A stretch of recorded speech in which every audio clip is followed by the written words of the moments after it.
Hi friends, सगळ्यांचं स्वागत आहे आपल्या डबल अकॅडमीच्या चॅनल मध्ये। तर आज आपण बघणार आहे की गोल कसं चेस करायचं, कसं अचीव करायचं आपलं गोल। ठीक आहे, बघा जेव्हा आपण सुरुवातीला शाळेमध्ये जाणार असतो, कॉलेजमध्ये जाणार असतो, खूप सारी एक्साइटमेंट असते, खूप सारे आपल्याला मध्ये एन्थुसियाझम म्हणजे उत्सुकता असते। ठीक आहे, आणि आपण गोल सुद्धा ठरवलेलं असतं।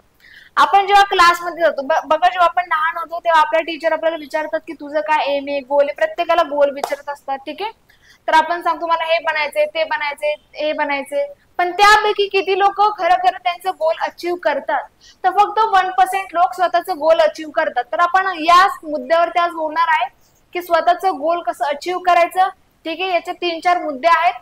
चला बोलूया पुढं। तर बघा 3-4 मुद्दे जे आपण बघणार आहेत, तर सगळ्यात अगोदर आहे स्पेसिफिक गोल। आपण काय करतो, आपण करतो की मला 90% मार्क्स मिळवायचे, 80% मार्क्स मिळवायचे। जेव्हा आपण 10वी मध्ये गेलेलो नसतो त्याच्या अगोदरच 10वी मध्ये कधी आपण काय करतोय, खूप मोठं गोल अचीव म्हणजे ठरवतो की मला कार घ्यायची एवढी महागडी, मला 90% मार्क्स मिळवायचे आहेत, मला ही एक्झाम फर्स्ट अटेम्प्ट मध्ये क्लिअर करायची, असं आपण काय करतो गोल ठरवतो। ठीक आहे, पण आपल्याला एक स्पेसिफिक गोल ठरवायचा आहे। ठीक आहे, आपण सगळं स्वप्नामध्ये असं गोल जगत असतो। ठीक आहे, की असं असं मी करेल, असं असं करेल। ठीक आहे, पण तसं काय होत नाही। तर आपल्याला स्पेसिफिक गोल बनवायचे। आता स्पेसिफिक गोल म्हणजे काय, समजा आता तुम्ही 10वी मध्ये गेलात, ठीक आहे, नंतर तुम्हाला काय करायचंय, तुम्ही या दिवशी तुम्ही रेग्युलर अभ्यास करणार असं ठरवायचं, किंवा तुम्ही असं ठरवू शकता की मला माझा जेवढा माझा परफॉर्मन्स होता, माझा परफॉर्मन्स अजून मला काही पर्सेंटेजने बूस्ट करायचंय, असं रिअलिस्टिक गोल। ठीक आहे, असे रिअलिस्टिक गोल तुम्हाला बनवायचे आहेत। ठीक आहे, अनरिअलिस्टिक गोलच्या मागे पळायचं नाही। मी जसं आता सांगितलं की एक दिवस घ्या, एक पर्टिक्युलर डेट मध्ये तुम्ही काय काय करणार।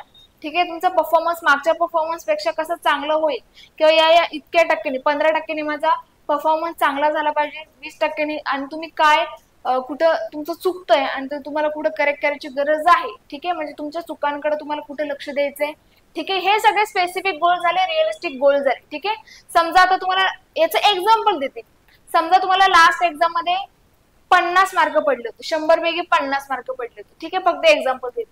तर यावेळी मला 60 मार्क कसे पडतील, त्यानंतर फायनल एक्झाम मला 70 ते 80% मार्क्स कसे मिळतील, 80 गुण म्हणजे। ठीक आहे, तर या बाबतीत तुम्हाला विचार करायचा, हा झाला स्पेसिफिक गोल।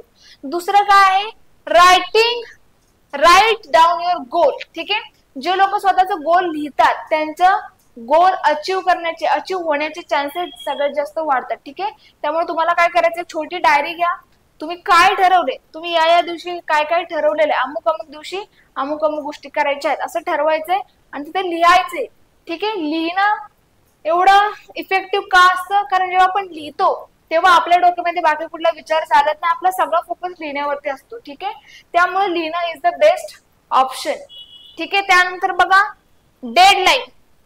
डेडलाईन यासाठी की आपण प्रोक्रॅस्टिनेट करतो, आजच्या गोष्टी उद्यावरती टाळणे म्हणजे प्रोक्रॅस्टिनेशन। ठीक आहे, तर आपल्याला प्रोक्रॅस्टिनेशन थांबवू तर नाही शकत, पण खूप कमी करायचंय। ठीक आहे, समजा तुम्ही आज ठरवलंय की मला इंग्लिशचा अभ्यास करायचा आहे आणि तुम्ही इंग्लिशचा अभ्यास नाही केला, तर तो उद्यावरती ढकलला, परत परवावरती ढकलला, आणि त्याच्या पुढचं शेड्यूल काय होतं, पुन्हा एकदा बिघडतं। आजचं शेड्यूल बिघडलं की उद्याचं शेड्यूल बिघडतं, त्याच्यानंतर त्या परवाचं शेड्यूल बिघडतं, एक दिवस पुढे गेल्यानंतर त्या दुसऱ्या दिवसाची सुद्धा वाट लागते। ठीक आहे, त्यामुळे आपल्याला डेडलाईन सेट करायची आहे की या तारखेच्या आत मला एवढा सिलेबस कव्हर करायचा आहे, या तारखेच्या आत मला हे अचीव करायचं आहे। ठीक आहे, या तारखेच्या आत मला स्वतःची इम्प्रूव्हमेंट करायची आहे।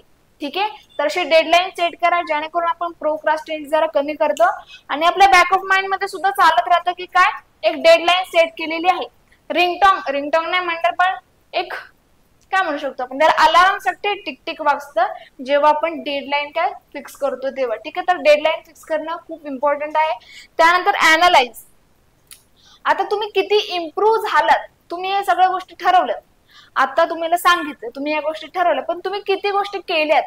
ठीक आहे, समजा आता तुम्ही ठरवलं की डेली अभ्यास करायचा, एक दिवस स्वतःला रिवॉर्ड म्हणून, स्वतःला रविवार समजा स्वतःला रिवॉर्ड म्हणून त्या दिवशी तुम्ही एन्जॉय करू शकता, स्टडीचा दिवस ठेवू शकता।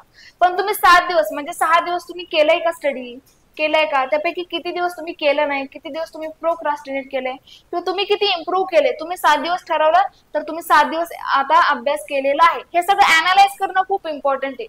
ठीक आहे, की आपण जे ठरवलंय ते आपण केलंय का हे सुद्धा माहिती असणे. आता ठरवायला आपण भरपूर वेळा ठरवत असतो, नवीन वर्ष आलं की नवीन रिझोल्युशन येतं, पण ते रिझोल्युशन किती लोक पाळतात हे एक्झाम्पल दिलं मी फक्त. ठीक आहे, तर अनालाइज करणं सुद्धा तेवढंच इम्पॉर्टंट असतं की आपण ज्या रस्त्याला चूज केले, जो रस्ता आपण निवडलाय त्या रस्त्यावरती आपण आहोत का नाही, त्या ट्रॅकवरती आपण आहोत का नाही.